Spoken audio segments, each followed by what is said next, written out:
Maraming tanong pa ang hindi nasasagot kahit pa naaresto na sa Indonesia at naibalik na ng Pilipinas si dismissed Banban Mayor Alice Go alias Go Waping. Why are you here in Indonesia?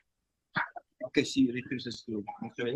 Okay. Does she have any message, sir? Do you have any At message? the moment, no message. Thank you. Thank you very much, everyone. Matipid kasi ang kanyang sagot habang nasa imigrasi o Indonesian immigration. Baka may message kayo dun sa nagmamahal pa rin sa inyo sa Bamban.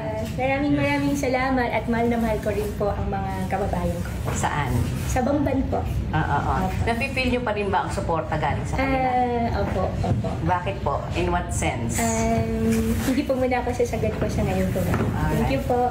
Iwas din siya sa tanong kung nasaan ang kanyang kapatid na si Wesley. Thank you. Wala pong Pero isa sa nakakagulat na sinabi ni Alice sa NBI ay ang pagkumpirma niya na hindi niya kapatid si Sheila o si Zhang Mier. Nauna na sinabi ni Sheila sa pagharap niya sa Senado na hindi sila magkapatid ni Alice na kasama niya umanang umalis ng bansa kasama si Wesley. Kasi di ko rin alam po papakagagawin sa kanya. Pero hindi ka lang naman yung kapatid. Para i-prove na. May DNA na kami. Ipinakita rin ni NBI Assistant Director Lito Magno ang isang larawan na kamukha umano ni Alice. Kinumpirma ng dating alkalde na tauhan nila ang nasa larawan. Ano po, saan po yan? Tao po yan. Kamukha niyo po, Mayor? Slimmer version. Did you lose weight, ma'am?